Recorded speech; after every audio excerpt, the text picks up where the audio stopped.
Morning folks, I'm Dave Canterbury with Self-Reliance Outfitters in the Pathfinder School. In Daniel Baird's book, Camp Lore and Woodcraft, published in 1920, on page 175, he gives the recipe for what was called bug dope. And George Washington Sears spoke of this bug dope in his book, and there's been several other books that call it fly dope and things like that were written back in that time period. But this recipe is very simple. It's common items that you can buy very readily. We've shown how to make pine tar, which is one of the main ingredients of this recipe, in a video past. I've got some pine tar here that I purchased by the can, and we also need castor oil and pennyroyal oil. All of those are commonly purchased items. All of these three were purchased directly from Amazon. And then it's just a matter of heating them up and mixing them together. And he's very specific to say in the text that you should simmer these contents together when they're mixed up. So it's not as simple as just mixing the cold ingredients. It needs to be heated up for some reason to activate the formula, I suspect. Stay with me, we'll get started. Now, as I said, all of these ingredients are fairly common ingredients. So we've got a rubber funnel here, some teaspoons, just a cheap baking dish. We have a bottle that we found in the woods that was actually a medicine bottle. It's got some measurement markers on the side of it that we're going to use to store our finished bug dope. Now, we have to heat that up, and I just chose to use a cheap camp stove for that we can set our container on top of to do our simmering of our ingredients. Now, as far as common measurements goes, 1 tablespoon equals 1/2 fluid ounce. So when they're calling for certain ounces of liquids, you can measure that in tablespoons for fluid ounces. And pine tar has the largest ingredient amount within this recipe, so we're going to use it first. And I'm not going to heat the pan up until I get my main ingredient in there. And it calls for 6 tablespoons, which would be 3 fluid ounces. So I'm going to take this off of here, and I'm going to just put 3 pretty good heaping tablespoons of this in here. This stuff is really thick, and the colder it gets, the thicker it gets. So you want to remember that as well. And I'm just kind of letting it level off, and then I'm pouring it in.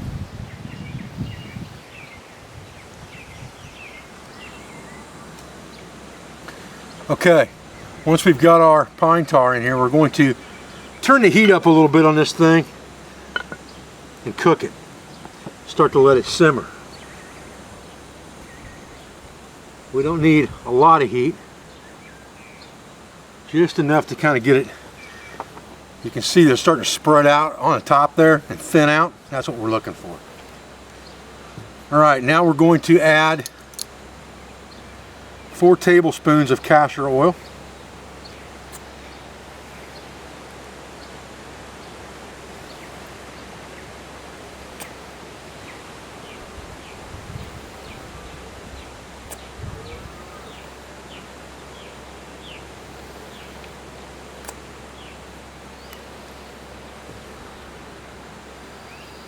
Let that heat up for a minute.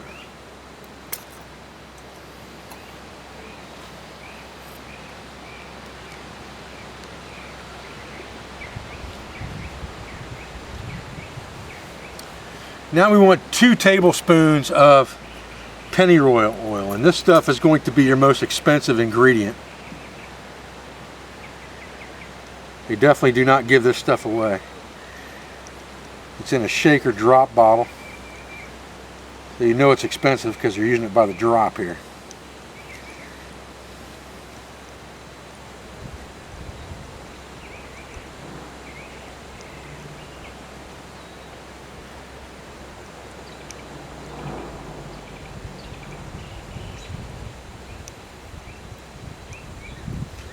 Probably going to cost you about, I don't know, $4 maybe to make a batch of this. This batch is more than going to fill up my bottle, for sure. I'll have some left off to store in a larger bottle. Now we're just going to let that steep Turn our heat down just a little bit. We don't want it to catch fire for sure. And I'm going to let it steep for about 5 minutes. Okay, this stuff's been on the simmer for probably longer than 5 minutes. Probably more like almost 10. So I'm going to shut the heat off to it now. And I'm going to pour the majority of it off, or all of it off, first into a larger mason jar, and then funnel into my other container. But I need to let it cool down just a little bit first. So I'm going to pull it off of here and let it set for a minute.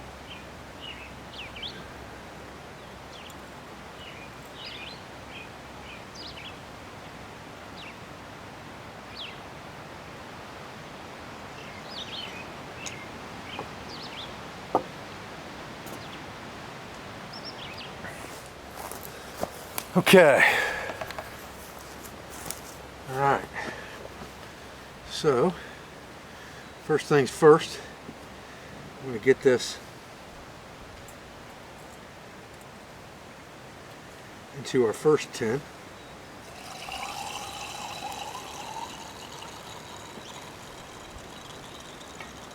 Good thick heavy mason jar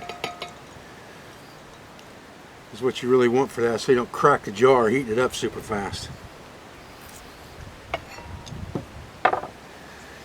And now we really need to let that cool down just a little bit more, I think, before we pour it into the container we're going to put into our pack.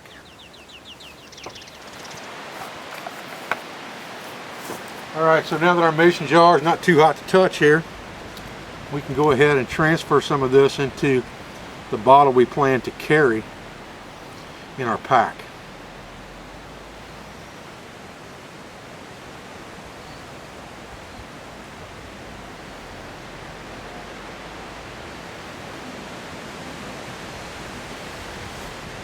And we probably have enough left for at least another refill of this bottle.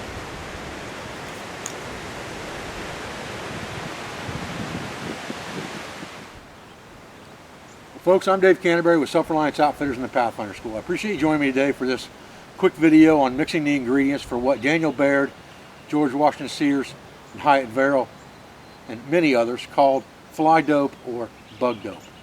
A very simple process to make, a very good thing to carry in your kit to fight off the mosquitoes, the black flies, and it even seems to do a pretty good job at repelling ticks. I generally don't get very many ticks on me when I'm in the woods, and I've used a concoction very similar to this made by Bobby Moody for a long time, and I still haven't ran out of the original batch that Bobby Moody made. But when I found this recipe in a book I recently acquired, I wanted to teach everyone how to make it. I appreciate your views, I appreciate your support. I thank you for everything you do for our school, for our family, for our business, for all of our sponsors, instructors, affiliates, and friends, and I'll be back with another video as soon as I can. Thanks, guys.